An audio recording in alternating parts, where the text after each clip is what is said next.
Hi, I'm Dwayne Hamby with Pathos.com. Hello, How how are you y'all doing? Good. How you doing today? Very good. How you doing? Hi, I'm really glad to talk to you. I have two 9-year-old girls here who are big fans of the book series, and I showed them the movie yesterday, and they loved it. So, Oh, uh, that's great. That's great news. four, So you, actually six thumbs up there. so Yeah. you're the cool dad today. That's great. Yes, that's right. Yeah. Yeah, it's not often I talk to people that they even know who I have to explain it to Yeah. them. Like, oh Who? yeah, I talked to Mark Wahlberg last week, and I had to pull a video out and show him. Um, anyway, it's great. It's great to talk to you. My girls have read, at least I think one of them read four, and the other one read two of your books. So very Fantastic. good. Yeah. Fantastic. And the movie is great. I enjoyed it. I thought it was fun. I love the animation style. Do you want to? Either one of you want to talk about the animation style a little bit because it's not your typical. It's not what we typically see right now. It's more of a seems like a manga inspired comic book kind of come to life.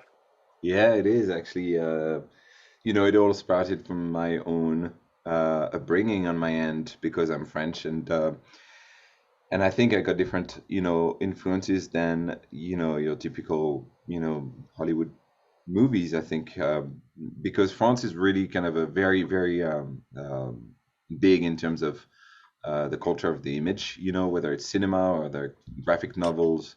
Animation is a big, big, big industry over there.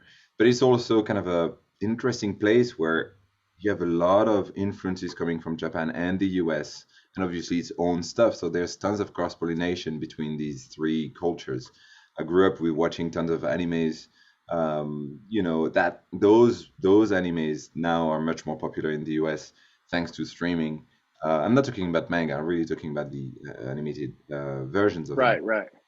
and they are super popular now. But we've been growing up with them for the last 30 years over back in Europe, and France specifically, and it's always been part of me in a way, And interestingly enough, when I was starting to sketch out some ideas for Bad Guys, it all came back, and but it's also been a while that I wanted to see something different on screen for a big Hollywood feature like this.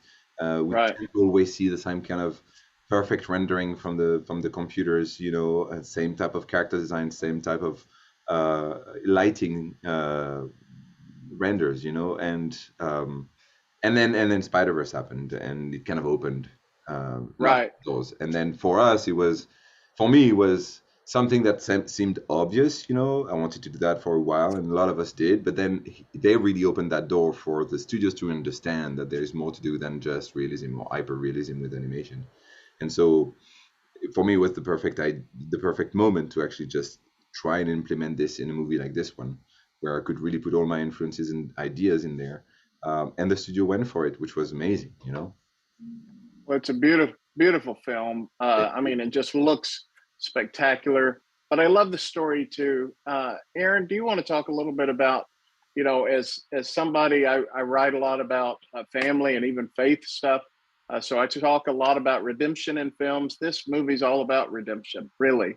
To an extent that these guys are pigeonholed, and then somebody gives them a chance to really to look at them and their lives in a different way.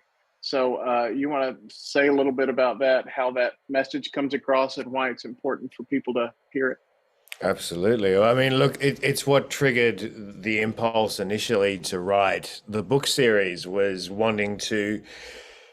I was interested in two things, and the story came about because I wanted to talk about prejudice. I wanted to talk about characters that have been judged because of the way they looked, and then they've made poor choices, and then they find a new road to travel on. But I was also looking for a way to convey that to kids, because what I had at the time was a 6-year-old who didn't like reading. He didn't like books.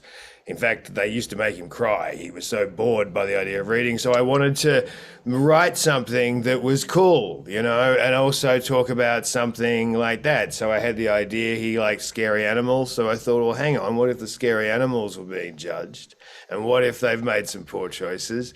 and then they decide they're going to go good, and suddenly this sort of light bulb went off, and there was the bad guys, and it suddenly seemed a really simple and elegant way to talk about those big themes, which are really important. And I think it's great. The sooner you start talking about it, the better with kids, to sort of start putting those ideas in place. So, I kind of hid that messaging inside an action adventure. And I think, it's such a, cool opportunity for, a movie with such positive messaging to be, really high end, entertainment at the same time, because that makes the messaging almost subliminal. Kids take it away without even really realizing they've been talked to about that, and I think that's really cool.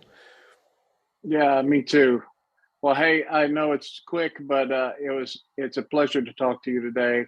I can't wait for everybody to see the film. When I was at a screening for another movie last night. Some of the movie critics are like, "I'm going to watch that Bad Guys." I don't know about it, and I wanted to say, it was on the tip of my tongue, it's great. I wanted to tell them all. You should have said it. So yeah. Well, Well, say hi to your daughters for us. Thanks, okay. Your pleasure. Thanks so much. Thank Best you. luck on the film too. Of course. Thank you so much.